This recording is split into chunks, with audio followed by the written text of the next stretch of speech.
All right, enough of that. Enough of that. Sorry. Hey, how's it going, guys? Everybody cool today? I just figured I had some time. I'd come in here and see what everyone's up to. My camera's all screwed up. Sorry about that, guys. Um, yeah, I got my green tea. Um, okay. And I mean, hey Rick, how are you? As always, if anybody would like to join me, that's by all means, please do join me. The link is in chat there. Completely open as usual. This is just like, hey, what are you guys up to? What's going on? What's new in life? And I don't know if any of you guys caught the show last night with Michelle Drossier, Canada's Most Haunted. Always great having Michelle on, and of course, our good friend Justin Velrio was co-hosting with us. Friend of the shows for many years, like since the beginning almost. God, 2009, 2010, somewhere around there. I don't know. He's been a regular guest on the show for that long, man. It's crazy. Yeah, it's always fun having Michelle on, and it's just too bad that her co-host of The Outer Realm. So, guys, if you haven't checked out their show, it's here on YouTube as well. Just type in The Outer Realm, and I'll put it in chat if I find it real quick here. I'll throw it in chat. And they have some really cool guests on their show. And it's primarily, I mean, they do talk about a lot of stuff like she mentioned last night on the show. But primarily it's the paranormal. Uh, but a lot of things. I mean, the paranormal means a lot of things, right? To a lot of people. It's not just ghosts. It's not just haunted locations that scare the shit out of you. Um, it's about basically the unknown, what science can't explain at this point in time. Yet to explain. I mean, basically, will it explain it sooner or later? Things like death. I mean, hold on. Things like death. I mean, is death ever going to be explained? What happens when you cross that threshold? Will science ever be able to tell us? Hey, Barry, how are you? Um, and it's only a matter of time. I'm sure it's taken a long time. But it's I think only a matter of time before uh science catches up to a lot of things in the unknown, the paranormal, if you will. So yeah, it was a pretty good show last night. Um, could have went longer, but unfortunately, I was just beat, and Alex is pretty tired, and we early day today. So, but had a break, accomplished what I needed to accomplish, and I figured, hey, I'd come on here and say, hey guys, how you doing? I don't know if you caught the Saturday night uh, house clearing party we had, um, which was really cool too. It was really cool to see um, some of the mindset alumni on. People like Trevor, who was having issues with his camera. Always does, but it's always cool to have Trevor on. And Trevor and Joe Dunn joined us, and really, really cool to see those two together.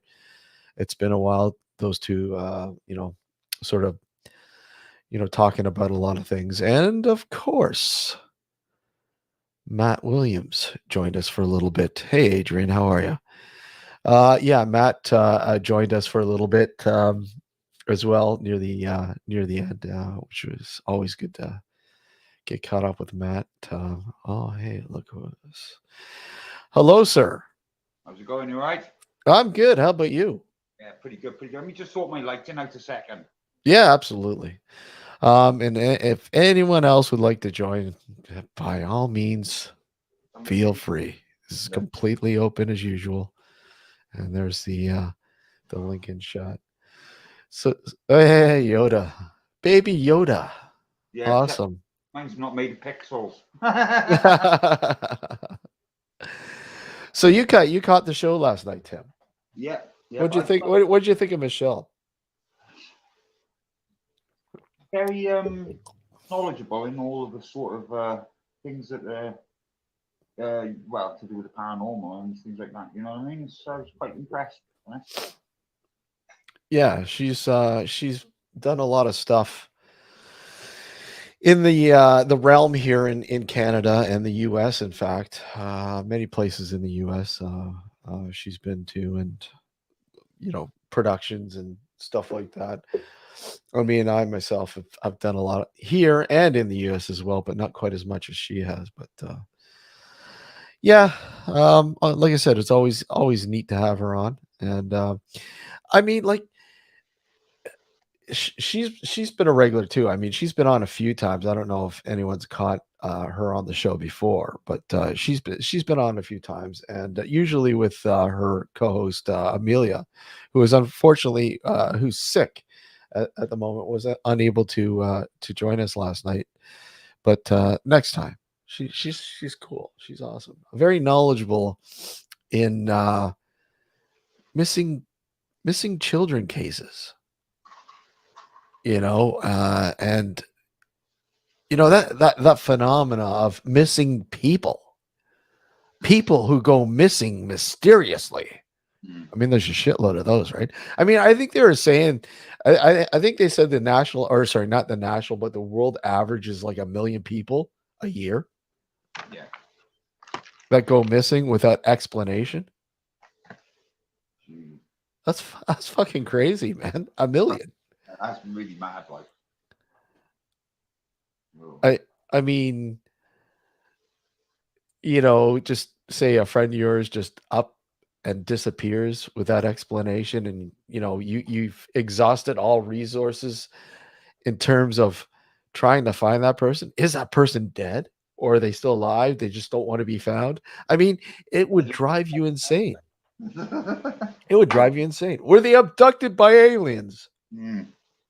I mean, hey, I'm sure there is a good small percentage that would probably make those claims they were abducted by aliens.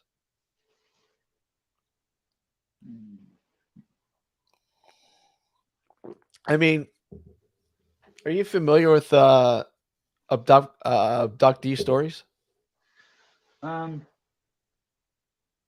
you mean like I know there's a channel on YouTube. It's like the missing 911 people or whatever it's called. I don't know what. Oh, okay. I'm not familiar with that. This goes on about people who have disappeared in the guy who actually does as the channel goes on and tells about national park in America. People go missing in national park. People just driving in the middle of nowhere, and all of a sudden they disappear into thin air. You never found ever again, right? Yeah, isn't that missing 411? That's the one. That's it. Okay, yeah. Yeah, that's some pretty interesting story. Time travelers, yes, Adrian. There's one. Time travelers. There's another. There's a whole another can of worms that you could say in itself. It's like people popping in and out, um, time, parallel universes, parallel worlds.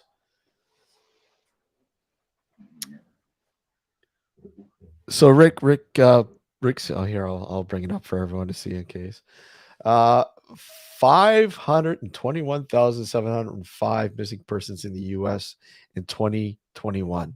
Jeez, That's insane, and that's just the U.S. alone. that's like a small. Well, it's like a small town, isn't it? You know what I mean? Just Yeah, vanishes off the face of the earth. Like. that's like it. Yeah, exactly. It's like that TV series on I don't know, is it on Prime? I no, I don't know what it's on, but it's called From. I don't know if you've seen it, but it's about this town where people like mysteriously arrive in and can't escape no matter what they do. These are like makes me look like I got a UFO behind me. It does, yeah, it does. You're being abducted, Tim. And a damn ski photo. uh, I think that's the better. Yeah, better. There you go. well, yeah, it looked like that, or you were sainted. You look like you had a halo there for a second too. Tim, keep up the good work. You're doing a wonderful job.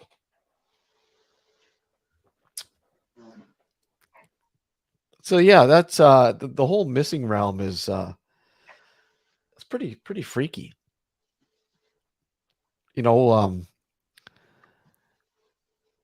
people who go missing and obviously it doesn't directly affect you unless obviously it's somebody you know or a family member or a friend or whatever or somebody that you grew up with or went to school with or something like that. Oh, and Rick posts. Here we go. In the UK, 180,000 in the UK go missing every year. That's a hell of a lot of people. And that's just two countries. So obviously, when they say 1 million people, that's an underreported number. Because if that many people in the U.S. went missing in 1 year, that number has to be inflated even more. It has to be, you know. Mm.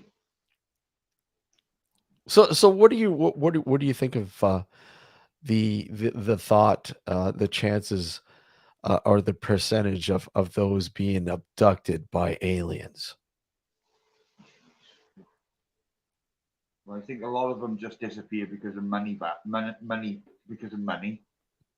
But I think perhaps there is a percentage of them that do disappear because of aliens. I don't know.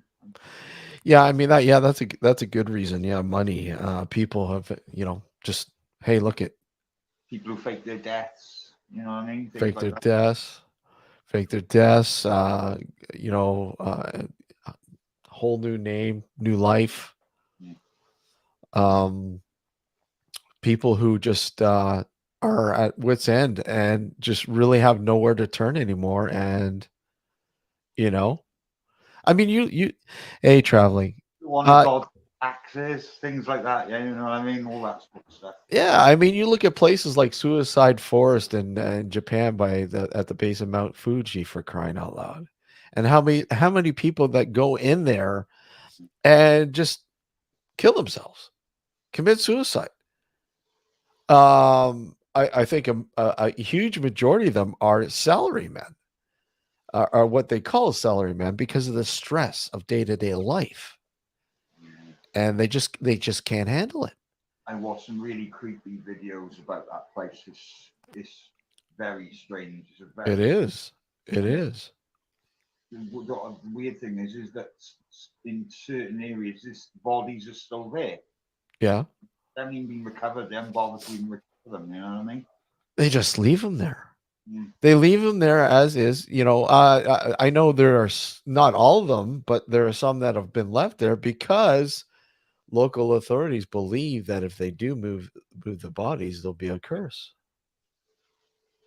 You know, but it just goes to show you, even in this day and age, technology, whatnot, Still don't know. um, it's still wreaks havoc. And of course, what's okay? Here we go. Okay, they're no longer on the missing list. Yes, yes. And I mean, you've got that. You've got the Golden Gate Bridge, another place Mm. that has Well, a high suicide rate. you get eaten by the sharks there, don't you? Well, probably if there's yeah. It's But I quite. mean, what is it with places like a forest and a bridge, a world famous bridge that causes, that attracts people to come and commit suicide? What is it, Tim? I don't know. I think it's beyond me because I've never ever thought about it. You know what I mean? I never ever that sort of thought pattern that comes to my head. You know what I mean? But I Yeah. don't understand it. I don't know. I'm happy being. You know what I mean? No matter Yeah. what.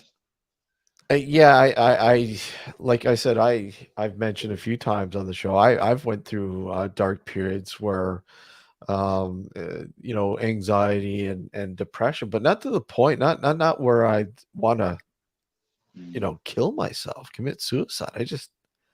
I know people are obviously there are a lot of people are in worse situations than I ever was, Mm. for sure. But I don't know, man.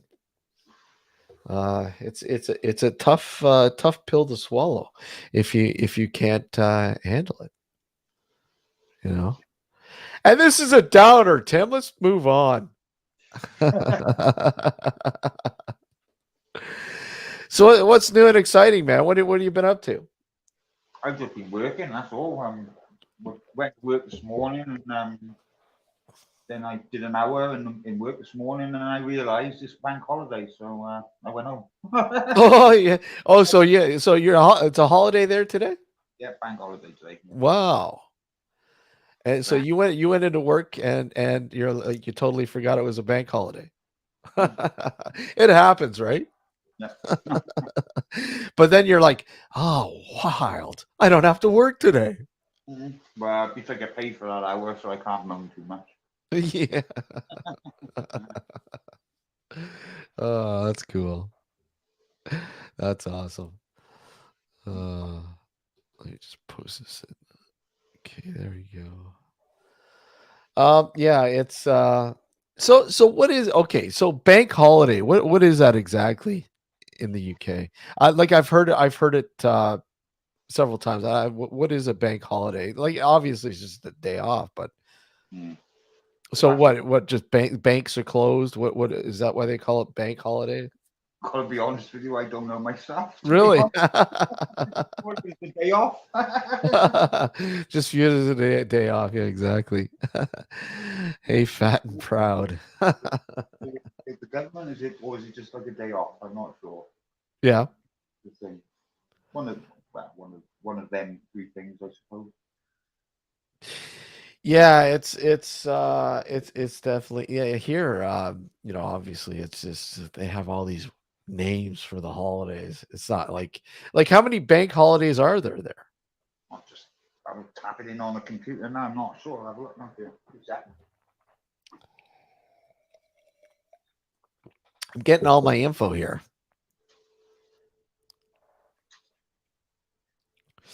Yes, bank holidays are closed. Yeah. 9 9 bank holidays. years, yeah. Wow. Wow, that's quite a bit, man. And then Tim, on top of those, you get like I'm sure there's other days where you have off that are designated to like you guys have Labor Day too, right? I don't know. I'm not Do you sure. have Labor Day? Don't think we do. No, I'm not sure. I know. I think you guys over in the States have Labor Day, don't you? We have Labor Day here in Canada, yeah, and yeah, they down there in the states it's September, same time. Should remember Canada, not the States. It's you know what it's Just to virtually the defend it, same. can't help it. Well, obviously the holidays are different, but I mean, you know, like Thanksgiving, for instance, ours is in October, theirs is in November. You guys have Thanksgiving. Do you have Thanksgiving? No, we don't. No, you guys don't have it. It's the Quakers that came over here to give thanks for the harvest. Quite good. The Quakers, yeah. Yep. Okay, let's see. I go. Yeah, so Saturday night we did a show. I can't remember if you were you in chat for the Saturday night show? Is that a woman, Matt? Matt was on, yeah. Matt Oh, came on and Trevor Murray and and Joe Dunn, you know, everybody from the Mindset podcast. This Friday night we're gonna have Reeves Cook on. oh, cool. Yeah, Yeah. Reeves Cook is gonna be joining us again. I love having Reeves on. Great guy. Is he still doing his PowerPoint thing? And He is, and he just started it back up a few months ago. Paratalk 0.20, and it took him a while because I mean, obviously, if anybody knows anything about Paratalk, it was him and Gareth. mm, So he's like, "Well, do I continue? Do I keep going?" And I he think said, it's "Yeah." what I think it's what Gareth would have wanted him to do. You know what I mean? Well, yeah, yeah, exactly. Gareth probably would wanted him to continue, and he's done a wonderful job. And he sort of expanded a little bit. In the beginning, he was just sort of stories he was Mm. sharing, but now he's had guests on. Like a few weeks ago, he had Ben Emlyn Jones on, Mm. another great mindset alumni, and he had was it Tom from the Shrouded Hand here on YouTube, another great channel. For those of you who don't know anything about the Shrouded Hand, just type in the Shrouded Hand and go on over.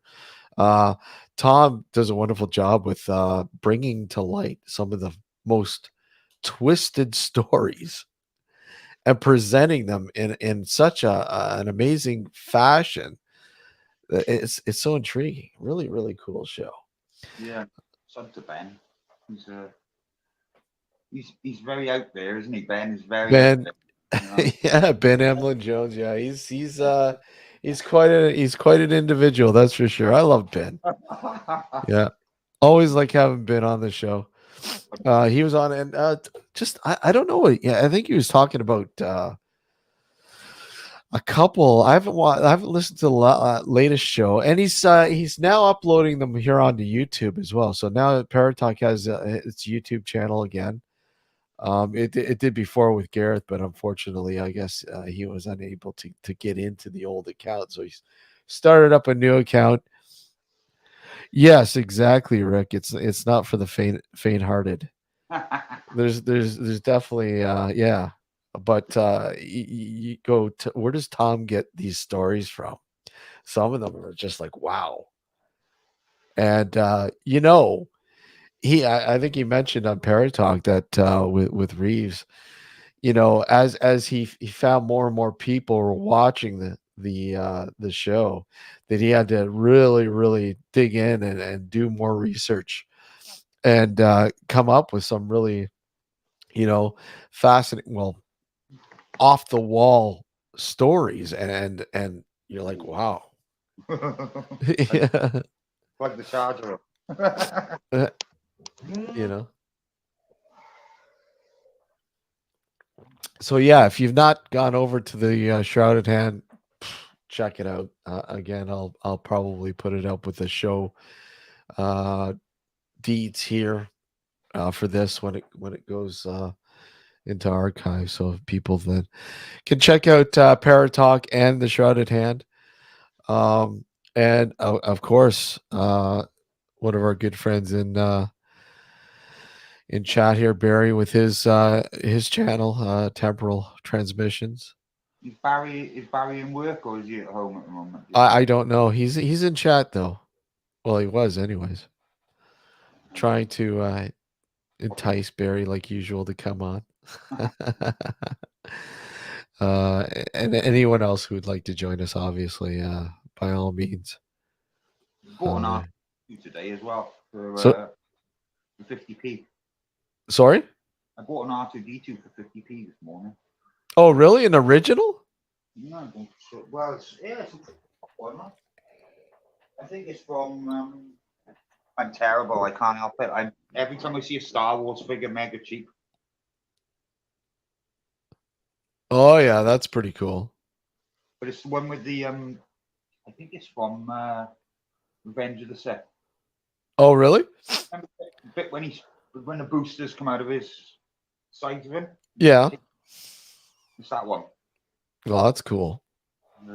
Unfortunately, I haven't got the flame parts for it though. Yeah. So there we go. I'm gonna have to go looking for that now on eBay. Yeah, I like I said before. I wish I had kept my Star Wars figures. I even had the collect. What is it? The big Darth Vader case for them. It I was like know a you. big. I know what you mean. Yeah, where you could just put them inside there. And I had them all. I had them all. C3PO one.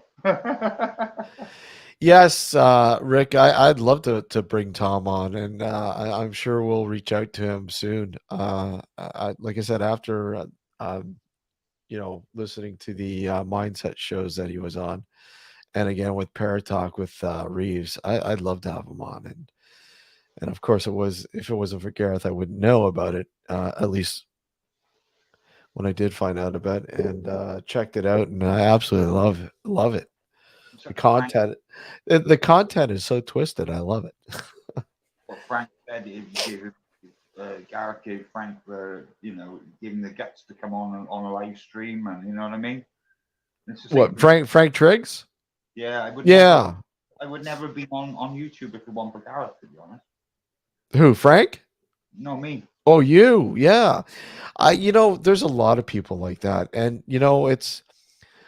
Like I said, when I had the chance to sit down and watch the live shows when he started doing the live shows here on YouTube, and all the people who would regularly listen to the show, and it's just some really really great conversations in the chat. You're like, come on, like I mean, there's some, like I said, there's some really cool people that who are associated, who are regular listeners to shows, such as yourself, Tim. I mean, it's awesome to get to know you guys. Hey Frank, how are you? Great to have you. And Speak of the if you devil. if you like to join us, if you got your coffee or your Guinness, come on in and join us. Don't know how long we're gonna go for, but we'll go for a little bit. Shoot the shit and just see what everyone's up to. We were just chatting about the last night show with Michelle and Justin co-hosting with us, and of course Saturday night show with a few of the Mindset alumni that came in halfway through the show. Because what am I saying? You were on the show. Yeah. You were with us. Yeah, you were with us. That's right. Because we were talking about cameras. Yeah. We were talking about cameras and stuff like that, and then all of a sudden, Alex had to leave, and then a couple, what was it, Trevor that came in first, and then Joe, and Four, then Matt came in. about 4 o'clock, 4:30 in the morning when Matt left. Yeah, he was On a live, pretty. he was on a live stream last night as well, and he looked so tired. Well, it's just like it's amazing. I don't know how you guys do it, man. Like, I know Frank when he does his live stream, it's like 7, 8 hours. By the end of it, I don't know how you're not so exhausted. Like we used to do it years ago with when we used to have the show on Blog Talk. We used to go 3, 4, 5 hours, but not 7, 8 hours. Holy crap, that's cool, man. It's cool. And I get it. You get to talk with people, friends, and stuff like that, and just shoot the shit about a lot of different things, which is cool. You know. And Frank playing the guitar and whatnot. Guy's a talented guy, man. Mhm. Very very talented. Trying to get my father's copies of. I don't know if you ever heard of a magazine called The Unexplained. Yes, yes, Yeah, from like the 1980s. yeah. I remember that. Yeah, and my father had. My father passed away a long time ago, but out of my uncles, he had all the magazines. Remember years back, he used to get them binded. Yeah. Well, I got every single one of them binded. No. Wow. At the moment, they're out of my uncles, and I gotta get hold of them. But I'm gonna start maybe going through them. You know what I mean? And maybe doing. There were some really cool friggin' stories in those things, man. I used to love that. I think I had a couple issues, Hmm, but oh yeah, that was a long time ago. there's a I lot. do remember that. I really do remember that magazine. There is a lot of stuff in them that is not even spoken about anymore. You know what I mean? Not even talked about. Like it's like as if it's become taboo to even speak about it. Like you know what I mean? People just like, whoa.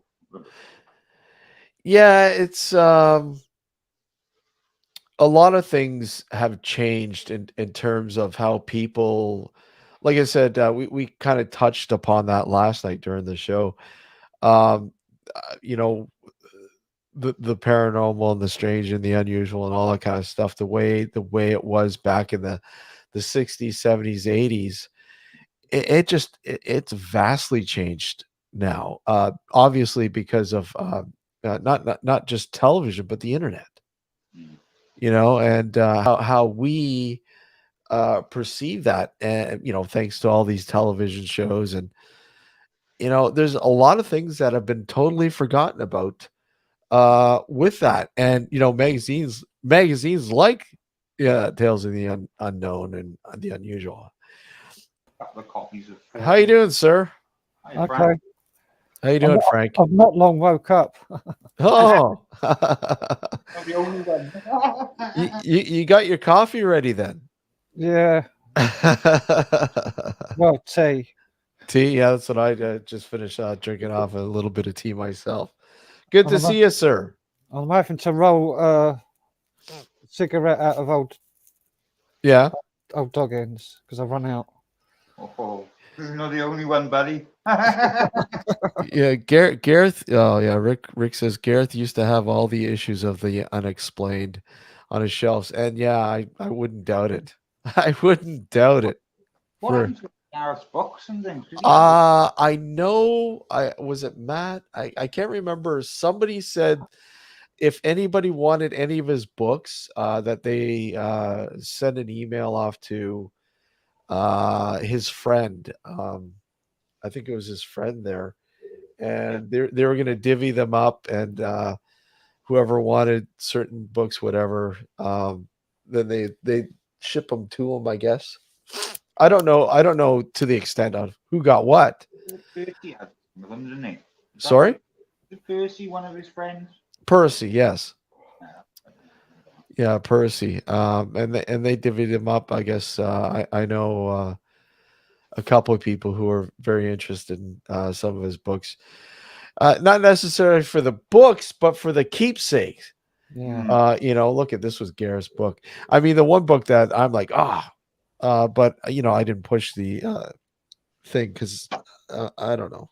Was his copy of David Farrant's first book. Oh, is that the vampire thing? Yeah. Yes, the very first copy of his, which is you can't find anywhere. I've got copies. Hold on, let's see. Go there one day. But That David sent me here. Right, his autobiography, volume 1 and 2, and the one book that he had was Beyond the Highgate Vampire. Was the one little nice note from David there. Was Beyond the Highgate Vampire, I believe, was the book that Gareth had. You know, because I mean, the reason being, it was the Highgate Vampire that actually connected Gareth and I in the beginning. He had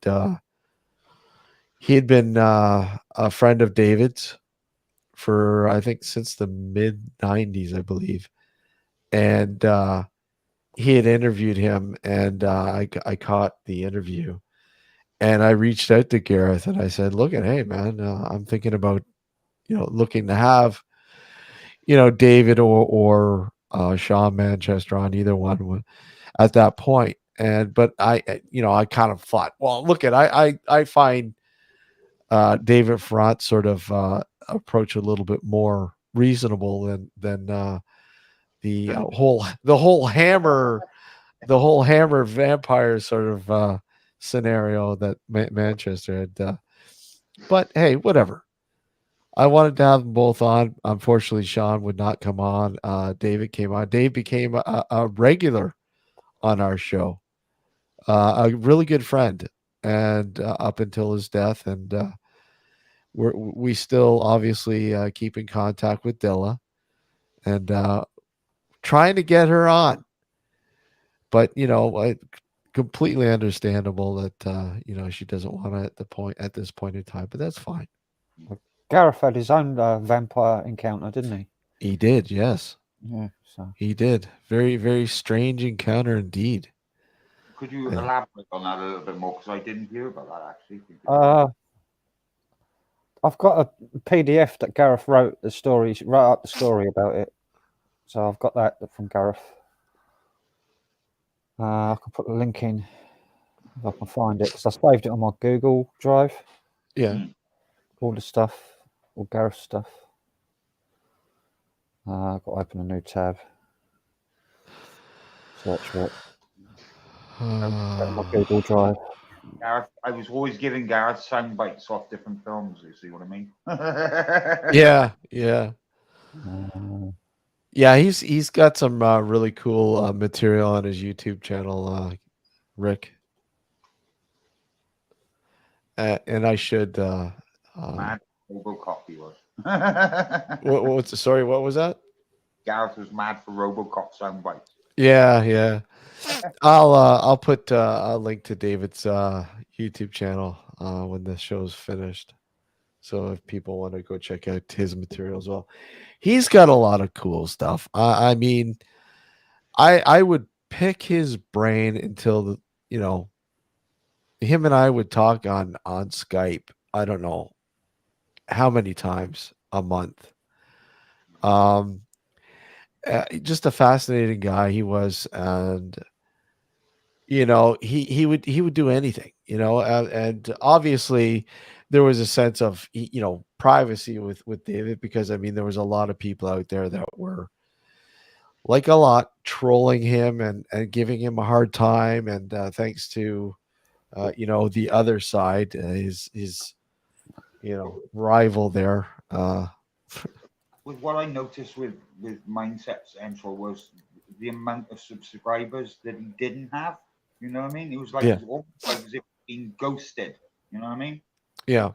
Ghost the channel. YouTube will ghost channels, and I'm pretty sure that's probably what happened. It's the same with like a lot of proper paranormal channels, and proper the alien sort of thing and all the rest Yeah. of it.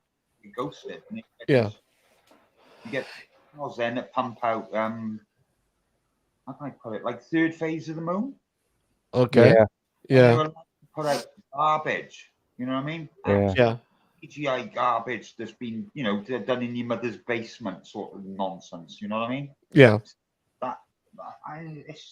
It's such a hostile place. It's just you can get anything out, even whether it's true or whether it's not true. It's still just hostile. But then I don't know. YouTube's one of them places, I suppose. You know what I mean? Yeah, it's well, I mean, that's obviously one of the downfalls of YouTube and many other places. And like I said, we've experienced it, not here on YouTube, thankfully yet, but you know, Oh when yeah. in the beginning, with the show on BTR, we had a lot of problems with trolls, as we like to call them, goblins. But trolls were running rampant over there, and I know they had to take a lot of measures to sort of crack down on it. And I think YouTube needs to do a little bit more here, because I mean, yeah, there's it just all it takes is one person who's able to, like, sort of hack a live chat or whatever and wreak havoc. And Or it's been done. It's been done before. Hey, one of the channel you pitfalls of doing this, right? to do that to me. Back in the day when I used to do videos and stuff, and Yeah. I'd live stream here and there, and 4chan used to just the website 4chan. You just get absolute trolling, and that's all it was. Like, you know what I mean? It was quite funny, to be honest with you, at times. But then sometimes you get these people that come in and they just absolutely try to destroy your channel. You know what I mean? Yeah. Oh yeah. And it's really, really a shame, because I mean, a lot of the channels that they go after are providing some really good, top notch material. Mm. You know, and why it just to what gain do you get out of it? There is no gain. I mean, you just but that's the way people are, right? People are vicious. They're evil. Sick is probably the best way of putting it. A lot of people I say that are on. I could be honest with you. A lot of people, they don't necessarily want to believe what you're saying. They get all narcissistic about it. You know what I mean? Yeah. And then they just then you get the odd people who are narcissistic that actually will go after you for years on end. You know Yeah. what I mean? And it never stops, and then you have to completely revamp your channel, get a new name, and all the rest of it. Just to avoid them. And I think eventually they do catch up with you. That's the thing. You know what I mean? Yeah, exactly. Yeah, I've been there. Yeah, it's a shame. Um I outed somebody once using. I won't mention the child's name, yeah. but I know a lot about Photoshop, and I know a lot about things like just photo editing software. And there was one guy who was constantly putting out videos, and he had thousands. I couldn't believe. I think I talked to you about this the other night. To do with the moon. Yeah. And there was a guy basically. He was putting out stuff that was completely and utterly fake. And anyone with a brain and a camera or a telescope would know it. Like, but the thing is it's not a lot of people. Well, the percentage of people in the world that own a decent camera or own a decent telescope is, it's pretty small. Yeah. So he was dragging. He had thousands of followers, and I couldn't believe it. Like, I was, for a little while, I actually when I first went to the channel, I was thinking, this is interesting. But Yeah. then I realized that he was taking photos of things like well, let's just say like and he was from Canada. Oh no. Yeah, Oh no, Canada. Oh, those Canadians are crazy. Did you ever watch? Did you ever watch that moon? The fellow that was the first to discover the lunar wave. His name is Crow 777. No. Crow with two R's. Yeah. Crow 777, and he done the first video. He's got his high power telescope with a video on it, recording the moon. Okay. 8 years ago or so. Yeah, right. And went down the screen like every that. now and again, a wave. It looked like there was water between us and the moon, like a wave, two waves. Like one will go up over the moon, and then another one will come up over it, like a few seconds later. Wow. We recorded it several times, and it's been verified since that it is a phenomenon that happens, but I don't know exactly why it's happening. I think it might be to do with the electromagnetic field of the Earth or something between us and the moon. That's cool. You know, there was there was footage out there. I'm sure it's still on YouTube. It's just a matter of tracking it down again. And you know, apparently taken by one of the NASA guys. One of the astronauts. I don't know if I believe it or not, but and basically they're filming the lunar landscape, and there's buildings. Buildings, and I'm like, interesting, but the thing is, it just, the footage, if it's fake, I'm sure it is, but whatever, it is so fucking eerie. Is that like the Mona Lisa, the moon Mona Lisa footage and things like that? Is that what you mean, like that? I don't know. I seen it years ago. It's been a while since I've seen it, and actually I haven't been able to track it down. I know it's on YouTube somewhere. It's black and white film footage, apparently taken by one of the astronauts. I don't know. Is that where they walk inside the buildings, the astronauts? Yes, I think so. Yeah. You know which one I'm talking about? Yeah, that was around 2008 or so. That was years ago. Years ago, yeah. It's a while ago, that is, yeah. That was when Google Video instead of YouTube, I think. Yeah. It was pretty fucking eerie, to be honest. Yeah, that was. And it looked almost genuine. Exactly, it looked almost genuine. Like, I mean, oh my god, if this is real. Then have you seen the Mona Lisa footage? No, I have not. Yeah, is that the alien they found is supposedly found up in space? Yeah, that's the one. Yeah, the woman. Yeah, and she's got the things up her nose and around her eyes. And almost look like what do they call them? Q-tips. You know what I mean, for cleaning your ears, that sort of stuff. Look like breathing, something for breathing, or. I know what you mean, no. Yeah, but I had somebody sent me high quality. I haven't got it anymore because unfortunately my PC hard drive decided to go tits up, and I had somebody from the States send me a load of that footage, but it was all high quality. Uh-huh. Well, you know what I mean? It wasn't all, because of the stuff that was shown on YouTube. It was the quality of the pictures was pretty naff. Yeah. But I got to be honest with you, from what I saw, it looked pretty real because there was condensation on all of the instrument panels inside the lander. Yeah. Filming inside the lander and things like that, and you could see it. You could see water, from where people have been breathing, and and it's dripped off, things like that. It was quite strange, to be honest. But I'm still like, I don't know. You know what I mean? It's one of them things. Yeah. I'm not sure about it. Like that's like the alien in the freezer story. That. Oh, I know that one as well. Yeah. That's like one of them that captivated me at the time when it first came out. And I was like, oh, yeah, this is really interesting. And they had footage of the alien on his basement floor. Yeah. And it was like wrapped up in this silver foil. And he's taking it, and there's a bit of it where one of the alien's eyes move, like flinches.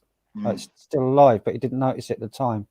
He put it in the freezer, and then it escaped. let me ask you guys. Do you think that there was a civilization here before, obviously, before our knowledge of the first humans? Do Yeah, you believe that there was a civilization here long ago that is just waiting to be discovered? Say the Antarctic, for instance. yeah. I think there was, but I don't think there's any trace of it because of all the cataclysms that have happened in over the millions of years. Would have just wiped all trace of civilization away. I think, Well, and I think the Antarctic thing as well. I think the amount of ice that's built up over that area, the majority of stuff that probably was there, maybe I'm not saying 100%. I can't, prove it or anything like that. But I think the majority of it would be crushed under the pressure of the ice. Well, there's maps of Antarctica, old maps, like ancient ones, mhm. where we didn't discover Antarctica until 1850. But there's ancient maps of Antarctica of the land beneath the ice, Yeah. like as it was without ice, and it's really accurate as well. It's like because there's like a channel in between. It divides the Antarctic up into like almost two. It's split down the middle where there's like lakes going through it, or like a tributary going out to the sea. And there's mountains alongside it, and it shows all the details on the map. And it's ancient map. It's like 1,000 years old or so. Harry Reese map. I can't remember now. It's called that. But there's a few. It's in a book called Maps of the Sea Kings. Yeah, it's Perry Reese, that one you were talking about. I know which one it is. Yeah, it is as well. Let's put it like this: it's probably the most accurate looking map of Antarctica without the ice that you've ever seen. Yeah, and it's even got the lines for the longitude and latitude, which you can't do unless you've got an accurate timepiece, an accurate way of navigating. Because we didn't have longitude and latitude until like the 19th century on our maps. But they had them on the ancient maps. So they could count the hours and minutes. Ley lines? Ooh. There we go. Not ley lines, though. They're not ley lines, but what do you think about ley lines? Ley lines, it says underwater energy from like underwater rivers, and so they're real things. They can measure them. They're ley lines. It's Stonehenge on a ley line, isn't it? I think so. Yeah. Avery is as well. A lot of interesting points around the world that are the claim of being on ley lines, right? Yeah, there's Easter Island, I believe, is. There's a line going through Britain from southwest going up, and it's called the Rose Line, I think. Yeah. And that's like one of the biggest ley lines across England, and that's all the ancient sites are on that line. There's like loads of ancient sites all along that line, all the way across from southwest up to like Ipswich way. Yeah. Going up. Yeah. I'm just trying to find. There was another location. Bear with me here on ley lines. That let me just see if I can find it. That location. There's another name they got for those for the energy is telluric currents. Oh yeah, which is the energy from the ley line. Well, it was Alfred Watkins who made the discovery back in the 20s, I believe. An archaeologist, I believe it was his name, Watkins. And places like the Great Pyramids of Giza and Chichen Itza. I'm telling you, man. Obviously you guys mentioned Stonehenge. Chichen Itza, that place is just phenomenal, man. When I was there, it was just That's something I'd like to see, to be honest. You know, the energy is just incredible there, and to think, you know, what went down there, you know, thousands of years ago, hundreds thousands of years ago, and to be standing there and thinking, you know, you look at a section of it, like they have the wall of the dead, right? There's like a wall with the portrait, the skulls crafted into this wall of people who actually died there, who were actually killed, like not only like they were sacrificed, but through fighting, almost like you know, Roman Spartacus sort of Yeah. thing in an arena to appease the gods. A lot of blood on them grounds, isn't there? Well, yeah, and I just trying to find that other location. There was another location that What was it? where What was the god they used to worship? The dragon god? sorry, What was the dragon? I can't remember his name now. the dragon god? Yeah. Who? What, the Aztecs I think it's the Aztecs. or yeah. the Mayans? I don't know. There was Quetzalcoatl, Yeah, that's the one. and there was another one. I can't remember his name. Yeah, I know. It's who they thought Cortez was, the Spanish, when they Yeah. came. Mhm. They thought he was him, their god, Oh, okay. when he landed, the Spanish Cortez. So yeah, they thought it was Quetzalcoatl returning, because Yeah. he came from the sea in the first place when they first encountered Yeah. him. So weird. I've always been interested in the lines in Peru and places like that. Yeah. I've done a copy. I traced out. There's a thing in Peru by the Nazca lines. It's called the Nazca Cross, Yeah. and it's like squares Mhm. and little pyramids and on a big cross, Hold on, I'll be right back, and guys. circles around it and stones laid down. Go out into the ocean. Those lines actually go out into the ocean. No, it's in like a mountain range, Oh, I know what you mean. but it's massive. It's huge, and it's like a calendar. It Mm. points to certain astronomical Yeah. things, like the lines that go off it. I think it's more to do with that than it is to do with aliens. You know what I mean? Yeah.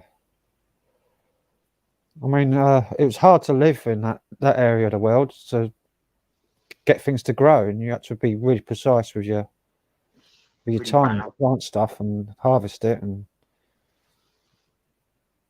so I reckon that's what all it was about. It was about surviving. You see that they used to be like the lines used to be like places where people would walk. You know what I mean? They'd walk along them. It's like a sort of weird thing where they get from place to place. It's like a pilgrimage sort of thing. You know? Yeah, but some of those animal figures don't make sense walking around them. No. That's what I mean. It's just this day and age. You know, it's the opinions. You know what I mean? Of people. Yeah. What do you do now? Don't know. He's dropped off.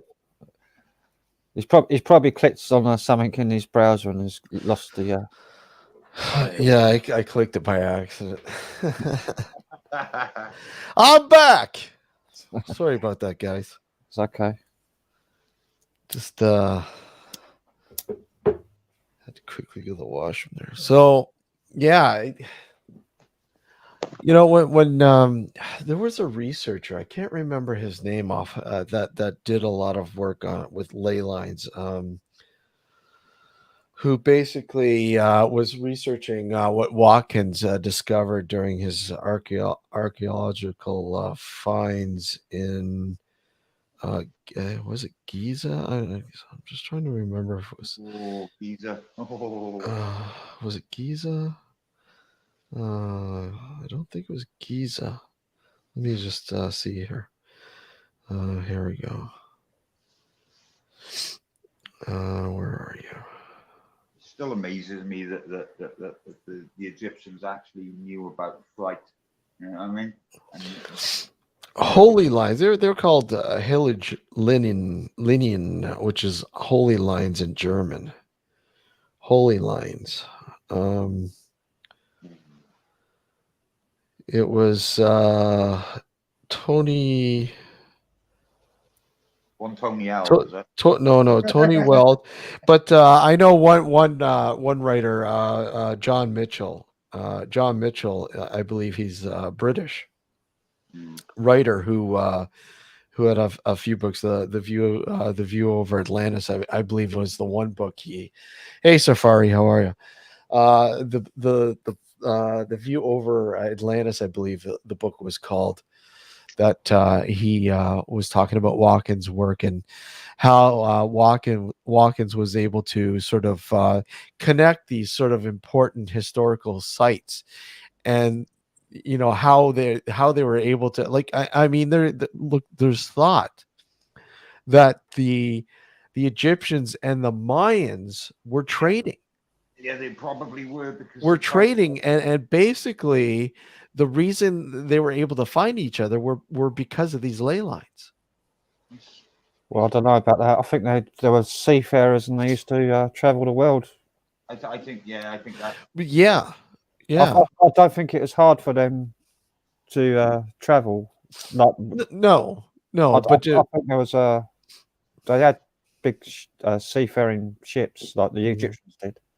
Well, they found markings, hieroglyphic markings in Australia. So, you know. So. Well, I mean, there's tons of ley line markings.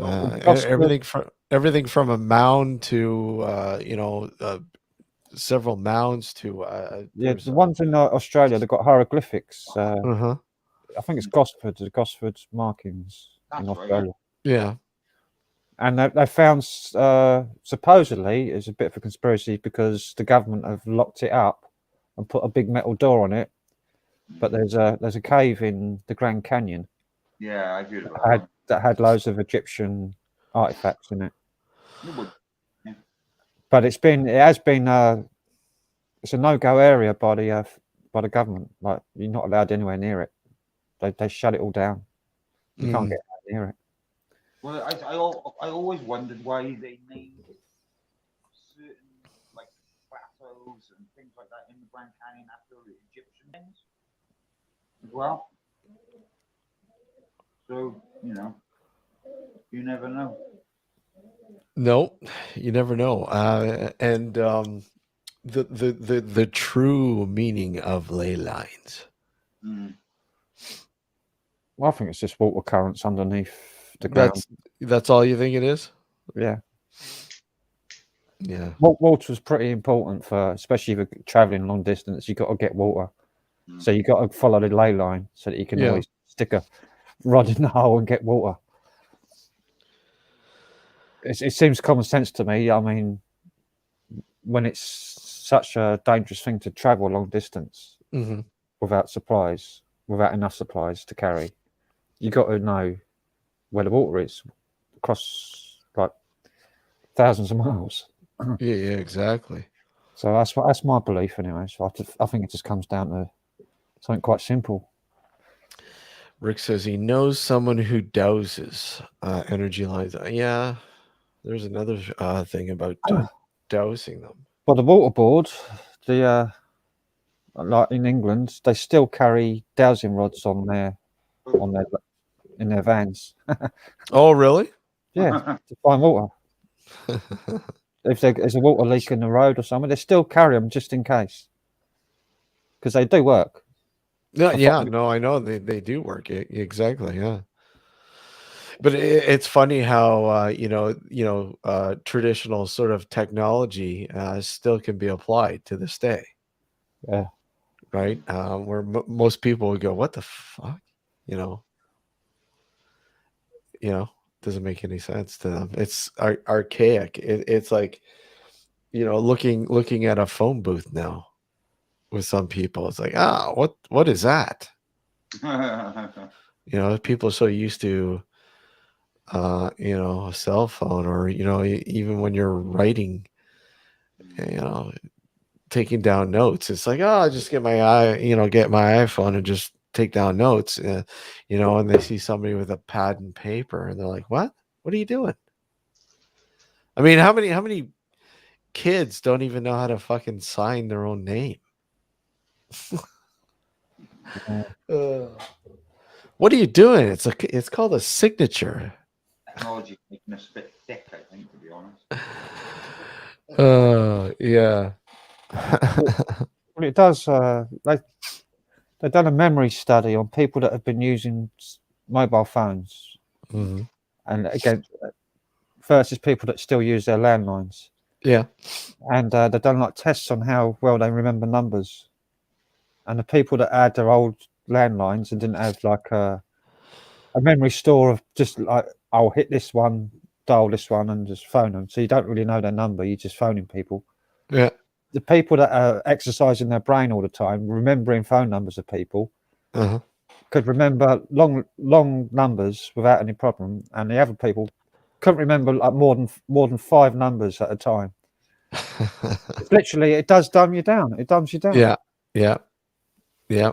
Because you're not using those parts of the brain anymore, and you're No. just relying on technology. Just I want to phone Bill. Well, it's like It is spelling, you know, it's like spelling. Same thing. It's like, you know, how do you spell this? Oh, just look get the mic and go, hey, how do you, you know, whatever. It's Yeah, you got to read to be able to spell. Like you Yeah. got to reading, but read. yeah, You know, now why when you can have it dictated to you? yeah, I know. Scary. But I'm guilty of that as well. I like listening to a story read. Like Audio I've got, books. I've got like Graham Hancock's books. Mm-hmm. Yep. I've got his books on audio book. He Mhm. reads them himself as well, so it's good. He's a legend, he is, that guy is. I gotta be Yeah. honest. Yeah. What is it? Topi Happy? What's the name of that place he did a lot of research with? Topi. What the hell's the name of that? Flappy or whatever it's blooming called. Hopi. I don't know the But they found all the cars. human settlement that was dated to 13,000 years ago. Oh, Göbekli Tepe. Yeah, that's it. That's it. And they found another one north of it. It begins with K. I can't remember what it's called. There's another Tepe anyway. Oh, really? It's even bigger. And Just- they're saying what, about 13,000 years ago, and historically, I think they're saying the first hunter-gatherer sort of thing was 11,000 years ago. Well, more than So- that. Because Göbekli Tepe. Well, human civilization. I mean, civilized humans. You know, domesticated sort of scenario was about 11,000 years ago. Well, They're saying that the technology of the of these locations, we were still hunter gatherers. Well, Göbekli Tepe was buried 11,600 years ago. Yeah. It wasn't. It was built maybe 1,000 years before that. We don't know. Yeah. Okay. We don't know when it was built, but we know when it was buried. So the Okay. date they got is when it was buried. Was when the civilization had finished, and they buried everything deliberately, covered it all with buckets of stones and rubbish. Yeah. That's how they dated it, because of the rubbish that they found in the what they buried it with. Okay. They Okay. was able to date some of that stuff, the wood and stuff that they found in there. They was able to date it to get it to 11,600 years. So it could have been there 1,000 years before then, and they had agriculture as well. So that's where, like, a domesticated wheat and grains and stuff were developed and farmed. Yeah. Well, the bird-headed people, and then you go to Egypt, and then there's carpets of bird-headed people, and then it's quite strange. And then you go to South America, and there's things with bird-headed people. Yeah. Well, Aruka Maria says, "Did I mean the feathered serpent Quetzalcoatl?" Yeah. That's the dragon. I think that's what Tim was meaning by the dragon god, Quetzalcoatl, feathered serpent. basically like a dragon. Yeah. Yeah. What a brutal civilization. And But in it the ancient legends of Ireland, the Republic of Ireland as well, that's based on flying serpents as well. Mm. Well, people say like there's like a modern thing. Oh, there's never been any snakes in Ireland. They say snakes, not serpents now, Mhm. because Saint Patrick banished all the snakes from Ireland. Yeah. Saint Patrick was he was the ambassador for the Catholic Church, Hmm. and that's why most of Southern Ireland is Catholic. Well, most of it, the majority, not it's not. It's about 60-40 or so. It's, yeah, Saint Patrick. Yeah. So now we know what Saint Patrick's Day is all about. basically a religion, the Orthodox religion of Catholicism and the Vatican Mm. wiped out the old beliefs of the Irish people, the Gaelic, the original people, Yeah. who believed in a feathered serpent, the same as Quetzalcoatl. Wondered about the Vatican, see, because if you look at it from above, say if you go on Google Maps or whatever, and you look at the Vatican from above, Yeah, he looks like a snake. The whole thing, the whole building is literally like a forked tongue and the head of a snake and the body of a snake. Hmm. Yeah. It's very strange to look at. Like a lot of people have, realized it. Like what? there's a place in North America, isn't there, called the Serpent Mound. Yes. Yes. Yeah. The Serpent Mound. Yeah. And hold on. Let me just bring. It's funny that you bring that up, Frank. Hold on. There was something I was checking out about that not too long ago. I think it's supposed to point astronomically the head to somewhere. Okay, so here we go. The Great Serpent Mound is 1,348 foot, 3 foot high, prehistoric effigy mound on plateau of the Serpent Mound crater along Ohio Brush Creek in Adams County, Ohio. So lower Ohio. So maintained within a park by historic connections. So okay, so let me just see origins. Archaeologists are still debating the origin of the mound. The mound contains no artifacts, no burials that would help establish the age of the mound. They're saying okay, so there's stipulations as to how old. So one is saying 800 BC to 100 AD. The other one's saying 1000 to 1750 AD. So there's all sorts of Guessing. different. So astronomical significance. Okay. I think it points to the solstice, doesn't it? The head. Well, they're saying here, okay, okay, yes, it does. Aligned to the summer solstice. Mm. And it is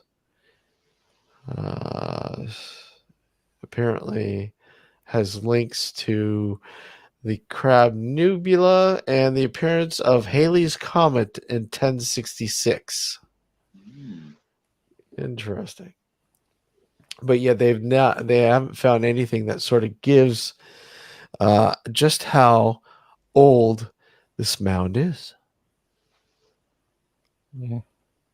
So, but there's a lot of interesting scenarios, and not quite as old as that, but I mean, you look at something like the Templars and how they apparently there's some information coming out that they did come to the North American shores, Yeah. and they did have interaction with Aboriginal people, native people of North America. Well, there's an old Irish monk that went to America, North America, in I think it's 800 AD or Yeah. 500 AD. What's his name? St. Brennan. Yeah, Saint Okay. Brennan. Yeah. He's an Irish monk. I think it's about 800 AD, and he went to North America, and Oh. there's signs of him in certain areas where there's carvings and stuff on rocks Yeah. and of like religious stuff, crosses and things, but looks like Templar stuff as well. Yeah. Yeah. So Yeah. he was in America, and he named Newfoundland. Yeah. Newfoundland. Vikings got to the States anyway before. Which was at one point Vineland, obviously, because of the Danes. Yeah. The Danes that came. Yeah, I really do believe that they made their way down a little further than what most people seem to think they did. In fact, I believe there was some evidence of ruins just off of the Mississippi River in central. It's central the U.S. I can't remember what state. I think it was it Nebraska? I don't think it was Nebraska, just over a little bit more from Nebraska, where they had found some evidence of Viking sort of Dane sort of settlement or presence. So I don't know. It's not like they couldn't get those boats into a place like the Mississippi River. I mean, it's quite possible. Mm. You know. I think St. Brennan ended up in Ohio. I think. Well, yeah. Yeah. So he was in Ohio. He went a long way across America. Yeah. And then returned several years later. He was there for a few years. Yeah. And it's all in the record books. Yep. Yeah. Columbus was the one that discovered America. Yeah,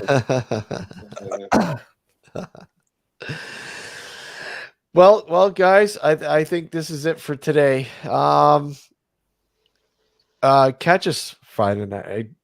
Friday night we have Reeves Cook coming on. Yeah. He's going to be on for a couple hours. 6 p.m. Eastern Standard Time here. I think that's 11 o'clock your time there in the UK. Normally we would do it on Sunday, but we couldn't do it Sunday. So we're doing it on the Friday night. So good. Looking forward to having Reeves back on. And we're looking to put Reeves and Ben together to have a show on UFOs, and because Reeves has been really intrigued with the whole UFO scenario. I think he's really getting intrigued with the alien abduction sort of scenario. Yeah. So we'll probably have similar, isn't it? Similar experience. Yeah. To like seeing shadow people or things in your room. Exactly. As alien abduction. Yeah, so we'll probably dive into that a little bit too. Yeah, so Friday night, stop on by and catch Reeves on the show. Guys, thanks for coming on. All right, no worries. All right, take care, and we'll see everybody Friday night. Okay. Take care. See you later. Later. Ta-ra, ta-ra.